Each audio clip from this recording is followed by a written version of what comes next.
Audio Jungle.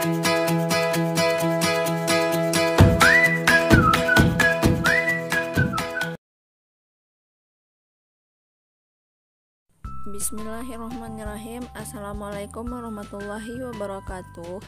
Baiklah, bertemu lagi dengan saya Yosin Natalia dengan NIM 1814080040 dari Tadris IPA Fisika Fakultas Tarbiyah Keguruan Universitas Islam Negeri Imam Bonjol Padang.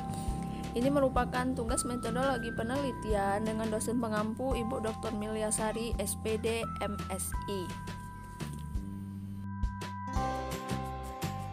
Kali ini kita akan membahas topik mengenai metode penelitian, yang mana yang pertama kita akan membahas mengenai jenis penelitian dan desain penelitian.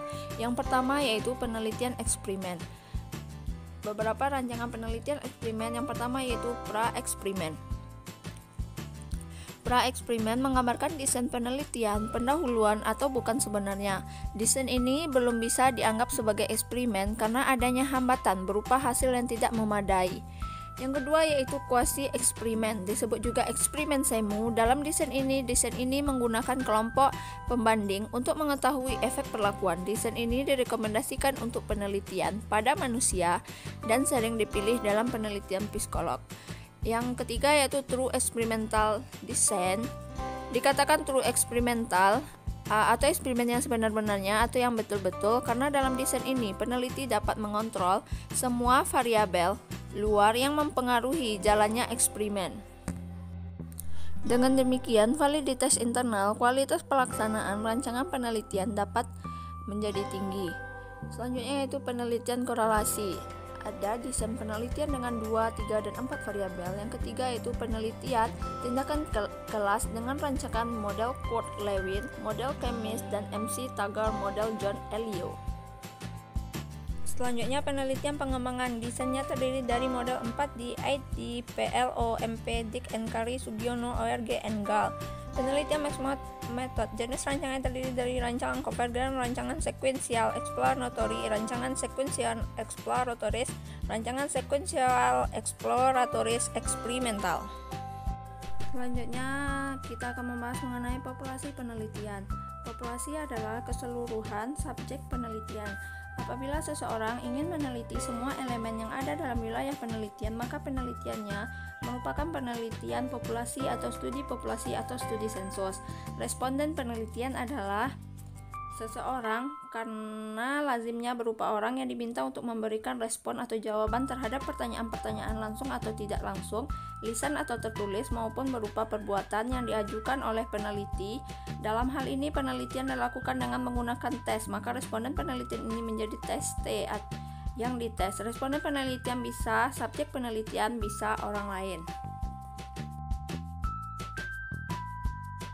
Selanjutnya kita akan membahas mengenai sampel penelitian. Sampel penelitian adalah sebagian dari anggota populasi penelitian yang terhadapnya pengumpulan data dilakukan. Hasil pengumpulan data dari sampel tersebut kemudian diberlakukan umumnya atau digeneralisasikan kepada seluruh anggota populasi. Syarat sampel yang representatif yaitu yang pertama digunakan prinsip probabilitas atau random sampling, yang kedua jumlah sampel memadai, yang ketiga ciri-ciri populasi dipenuhi secara ketat, yang keempat variasi antar unit populasi sekecil mungkin. Teknik pengambilan sampel yang pertama yaitu probability sampling atau random sampel. Teknik penarikan sampel menggunakan cara ini memberikan kesempatan yang sama bagi setiap anggota populasi untuk menjadi sampel penelitian.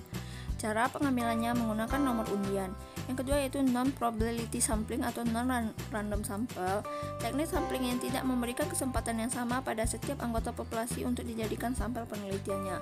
Contoh sampel yaitu contoh satu dari populasi dan sampel adalah dengan melakukan penelitian terhadap siswa pada suatu SD negeri, atau Anda juga bisa melakukan penelitian dengan menggunakan objek atau subjek lain dalam melakukan penelitian. Baiklah, selanjutnya kita akan membahas mengenai variabel dan data. Variabel penelitian adalah objek penelitian atau apa yang menjadi titik perhatian suatu penelitian. Macam-macam variabel, yang pertama yaitu terdapat variabel kuantitatif, juga terbagi ke dalam bentuk variabel diskrit atau nominal kategorik, yaitu variabel dua kutub berlawanan. Contohnya kehadiran, hadir dan tidak hadir, jenis kelamin laki-laki dan perempuan. Selanjutnya yaitu variabel kontinum. Variabel kontinum juga terbagi menjadi variabel ordinal, yaitu variabel tingkatan. Contohnya, Satria terpandai, Raka pandai, Yudit tidak pandai. Variabel interval, variabel ratio, kualitatif, independen, kontrol, moderator, dan lain-lain.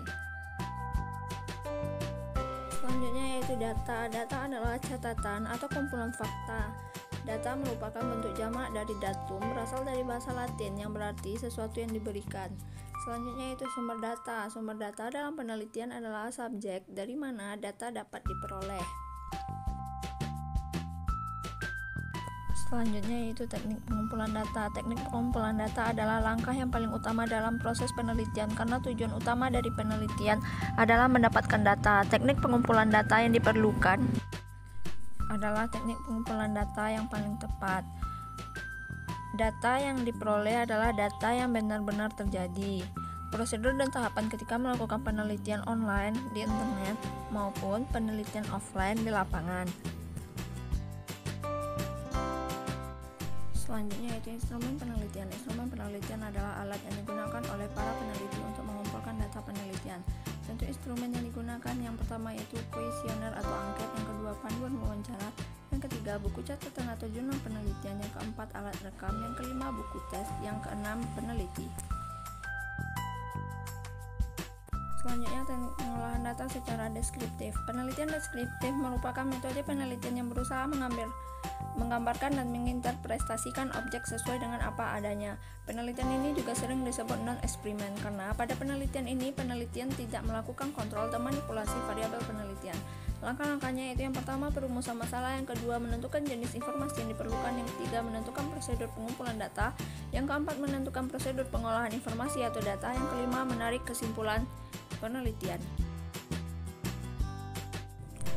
Contoh metode penelitian deskriptif. Contoh-contoh berikut adalah beberapa formulasi permasalahan yang dapat digunakan dalam penelitian deskriptif. Karakteristik utama dari penelitian deskriptif adalah bahwa pertanyaan penelitian dimulai dengan pertanyaan apa, seperti contoh berikut. Apa yang memotivasi informan untuk bergabung dengan komunitas lingkungan? Apa yang memotivasi anak muda untuk bepergian?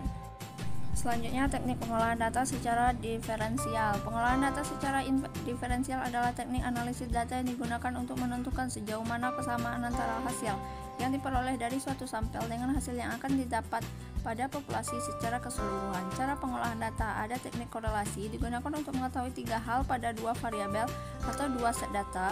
Selanjutnya uji T digunakan untuk menentukan apakah 2 kelompok skor memiliki perbedaan yang signifikan di tingkat probabilitas pilihan. Selanjutnya analisis varians atau ANOVA. ANOVA sebagai teknik statistik yang digunakan untuk perbedaan yang ada pada lebih dari 2 kelompok data.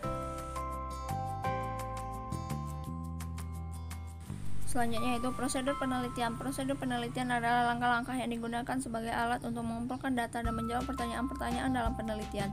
Di dalam prosedur penelitian ini, penulis membahas tentang metode dan teknik pengumpulan data, populasi, dan sampel penelitian, penyusunan alat pengumpulan data, langkah-langkah pengumpul data, dan prosedur pengolahan data. Prosedur penelitian deskriptif yaitu yang pertama mengidentifikasi, memilih, dan merumuskan masalah penelitian, yang kedua melakukan kajian pustaka, yang ketiga merumuskan tujuan penelitian, yang keempat menguraikan kegunaan dan pentingnya penelitian, yang kelima menetapkan asumsi penelitian, yang keenam menetapkan ruang lingkup dan keterbatasan penelitian, yang ketujuh membuat definisi istilah atau operasional, dan pada setiap penelitian korelasi, eksperimen, pengembangan, mix, penelitian tindakan kelas memiliki prosedur penelitiannya.